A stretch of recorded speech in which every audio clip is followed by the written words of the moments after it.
The following audio play is dedicated to the memory of Spencer Prokop. Tonight we present Sir Arthur Conan Doyle's The Final Problem, adapted by Julie Barrett.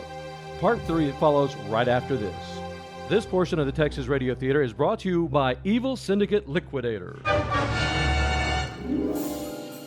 Visit Evil Syndicate Liquidators to supply all your dastardly deeds. Huge London operation going out of business sale. Everything must go! Cloaks, daggers, Stuffed eel skins, German to English dictionaries, brass knuckles, specially designed air guns, used 3 times. And dozens of classic art reproductions signed by someone. all serious offers considered. Inquire via postcard simply addressed to Napoleon of Crime, London. I'll get it. All purchases are made at your own risk. Prices subject to change and exclude government fees, taxes, and finance charges, mainly because they're illegal. We cut out the middleman. Literally. Besides, I'm not only the president, I'm also a client. To drop me a card, won't you?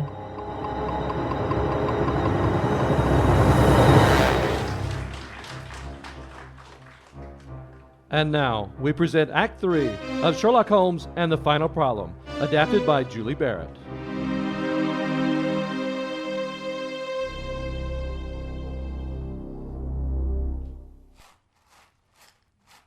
How is your leg, Watson? Well, it couldn't be better. The mountain air is most agreeable. You could not have prescribed a better medicine. Any sign of the followers? All is well. Oh. Let us rest for a moment. Herr Kuster? Ja, I purchased some food in the last village we visited. Let's not have it go to waste. danke. Here you are. And you, Watson? Oh, thank you. According to my map, we should be very near the Daubense. Ja, und if we press on to Meiringen, you can stay at the Englischer Hof, ein good guest house. Excellent. Well then, let us waste no time. Onward! It's been a week now since we left Strasbourg. Do you grow weary of our trek? Certainly not. Will your practice suffer? Not especially. In fact, Look out! Are you hurt? No. See to Herr Kuster while I take a look around. I am well, Doctor. Herr Holmes acts as though he expects someone. Well, merely his nature, I assure you. That rock did not fall on its own. On the contrary, Herr Holmes. We have falling rocks often here. Well, there is no one visible, yet I still believe that largest rock was pushed. In the springtime when the snows melt, we have many rocks fall down the mountains. How far to Meiringen? Not far.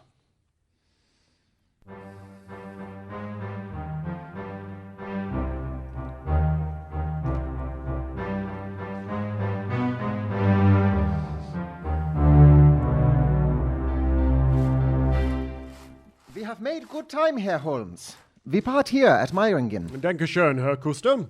Your expertise was invaluable. Well, thank you, Herr Kuster. This guest house is the Englischer Hof. Herr Peter Steiler is very hospitable. Oh, that is Frau Steiler at the door. Well, thank you again. Well, Watson, I should like a hot meal and a warm bed. I could not propose a better plan.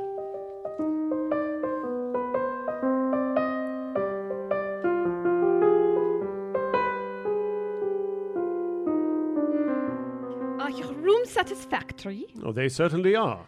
You are from England. Yes. We heard that the mountain air is good for the constitution. Oh, it is. Oh, and here comes your meal. Careful, gentlemen, the plates are hot. I say, the food looks wonderful. And filling. And afterwards you will have my special dessert I prepare. My wife makes the best Schokoladenkuchen. Yes, I'm sure she does.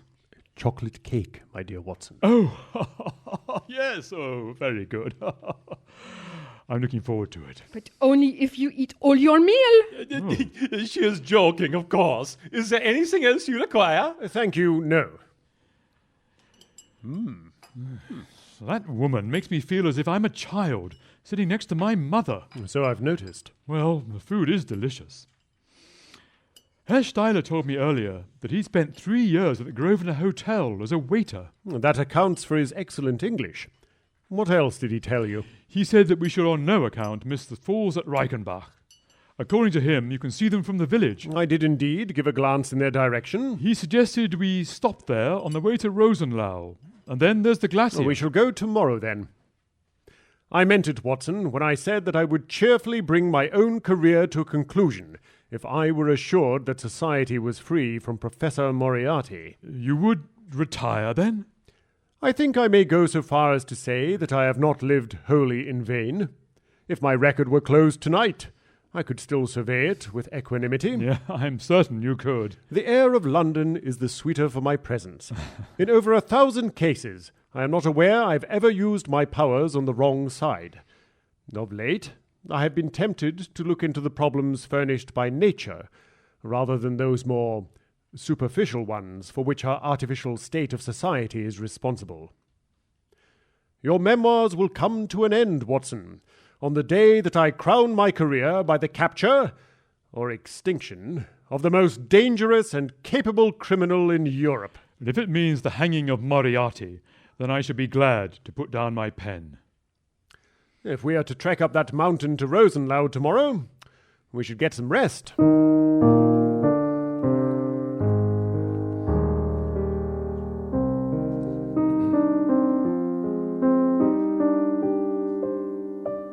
Guten Morgen, Doctor. Good morning. Did you sleep well? Like a baby. I have made just a bit of coffee for you both. Coffee? Try some, Watson.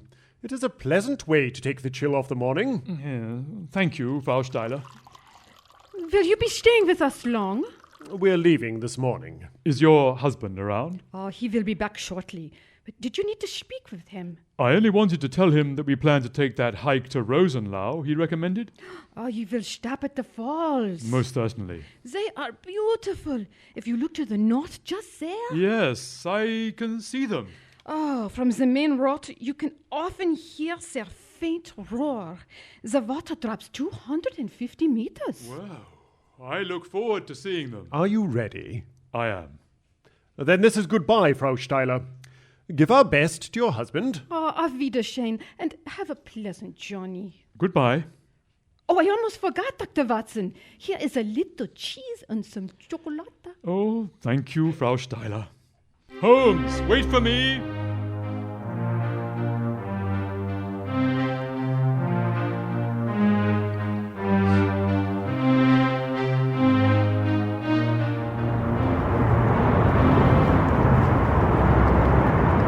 Here we are, Watson. The crest of the fall. Look at that! The long sweep of green water roaring down into that shaft below. Already writing up this adventure? Well, it's magnificent. Listen, it almost sounds like a human shout down there in that abyss. I know it's simply water tumbling down the rock into that pit, but it still sounds like a shout. Why, I think I can hear it calling your name. Wait a minute! Dr. Watson! Whoa, someone is calling my name. Herr Doctor! Oh, yes? A message for you. Oh, the envelope bears the crest of the Englischer Hof. Oh, it's from Herr Steiler. Dr. Watson, an English woman in the last stages of consumption has been brought in. She was on her way to Lucerne when she was overtaken by a sudden hemorrhage. She refuses to be treated by a Swiss physician. Well, quite. And I would consider it a great favour if you would see her. You must go then. Holmes, I should not leave you alone. It's not safe. If there is one thing I trust you have learned in our adventures, it is that I can handle myself.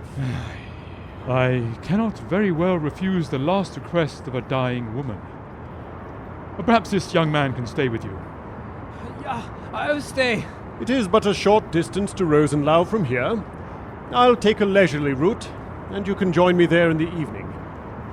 I think I shall stand here against this rock and admire the falls for a moment. All right, then.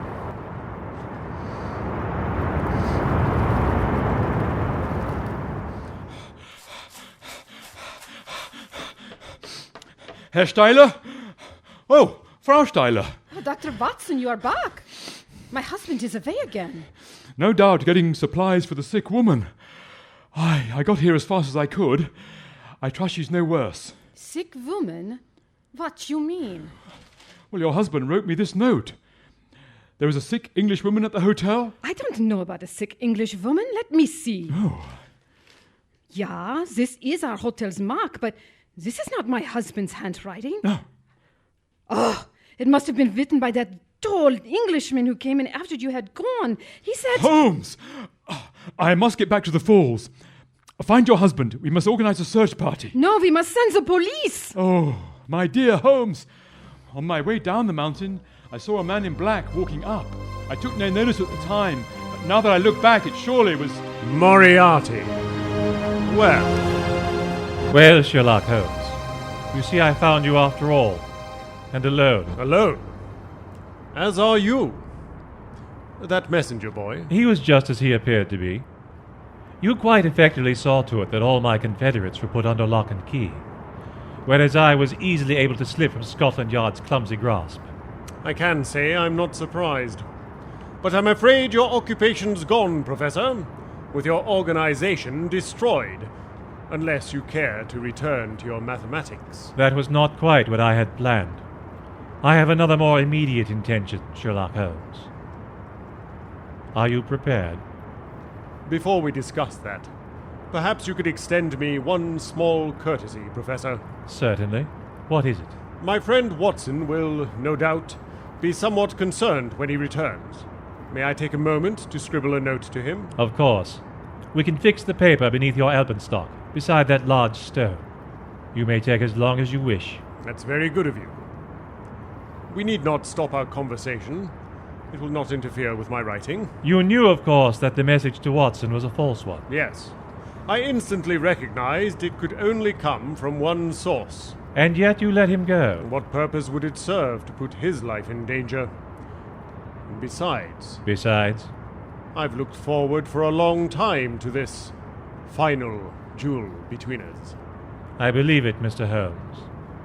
You're a very remarkable man. In many ways, sir, I'm proud to have known you. And I you, Professor. There. My letter is done. Perhaps you'll be kind enough to place it where you suggested. Absolutely. There. Now, how shall it be, Moriarty? A classic duel? I did not bring a pistol. Well, I confess you have surprised me again, sir. As you can see, I am armed. It goes into the falls. Hand to hand. Yes. Goodbye, Professor Moriarty. Goodbye, Sherlock Holmes.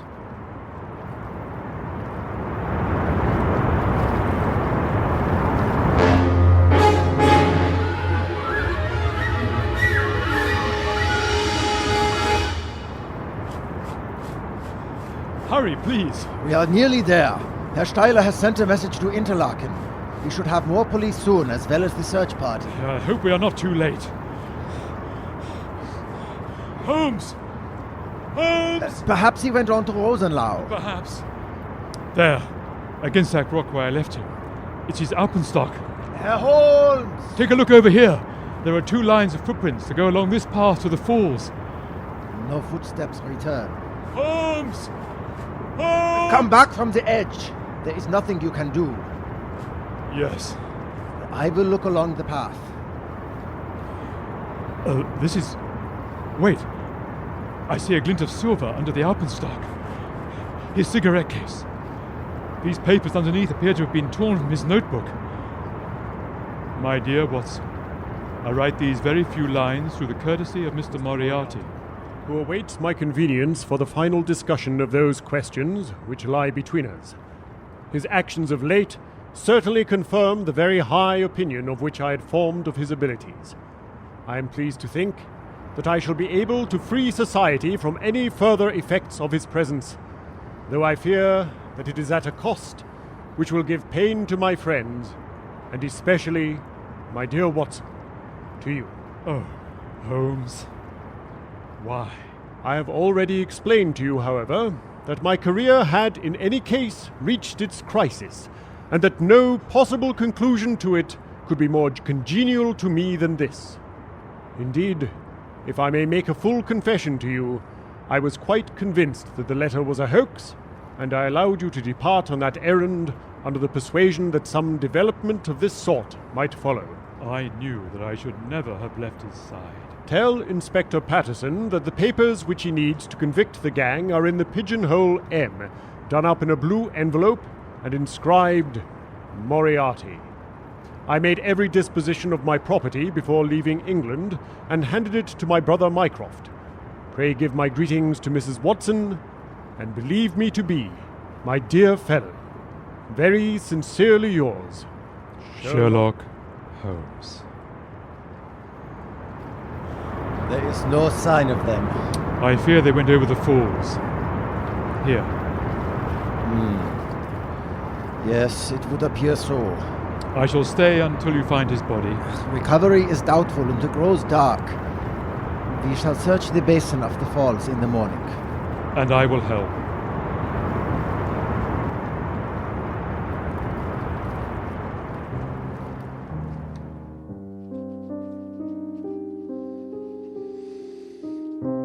A few words suffice to tell what little remains. An examination by experts leaves little doubt that a personal contest between the two men ended, as it could hardly fail to end in such a situation, in their reeling over, locked in each other's arms. Any attempt at recovering their bodies is absolutely hopeless. And there, deep down in that dreadful cauldron of swirling water and seething foam, will lie for all time the most dangerous criminal and the foremost champion of the law of their generation. As to Moriarty's gang, it will be within the memory of the public how completely the evidence which Holmes had accumulated exposed their organization, and how heavily the hand of the dead man weighed down upon them. Of their terrible chief, few details came out during the proceeding. If I have now been compelled to make a clear statement of Moriarty's career, it is due to those injudicious champions who've endeavoured to clear Moriarty's memory by attacks upon him whom I shall ever regard as the best and wisest man whom I have ever known.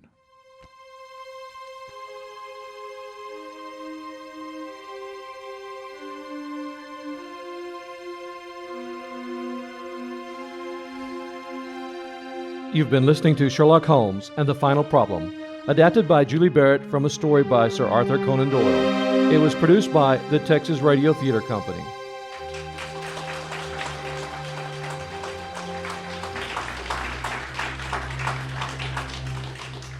This production was made possible in cooperation with the Arlington Museum of Art, the British Emporium, and by your support and generous contributions. Our executive producer is Shannon Froelich. Our production manager is Ken Rainey. Original music was composed by Lucien Desar. It was engineered and directed by Richard Froelich. Live sound effects were created by Ken Rainey. At this time, we'd like to invite our cast back up to the microphones. Robert Clover Brown. Dr. Watson. David Grant. Sherlock Holmes. Spencer Prokop. Professor Moriarty. Richard Miller. You have any luggage, sir? Sheila Kadam. Ivy Douglas and Mary Watson. Brian Lockett. Inspector McGregor. Herr Costa, unsere Swiss Police. Margot Coppell. Frau Steiler and the Ergon Wilding Flower Girl. Special thanks go to our all-volunteer cast and crew, and especially to you for helping keep this valuable form of entertainment alive. On behalf of the Texas Radio Theater Company, I'm your announcer, Ken Rainey, saying thank you for listening and have a very pleasant evening.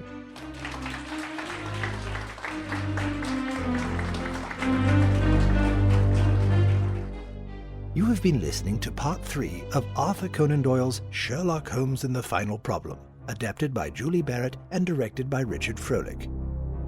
This audio play was performed and recorded in front of a studio audience in November 2007 at the Arlington Museum of Art, Grapevine Public Library, ICT Studio, and the Dallas Public Library.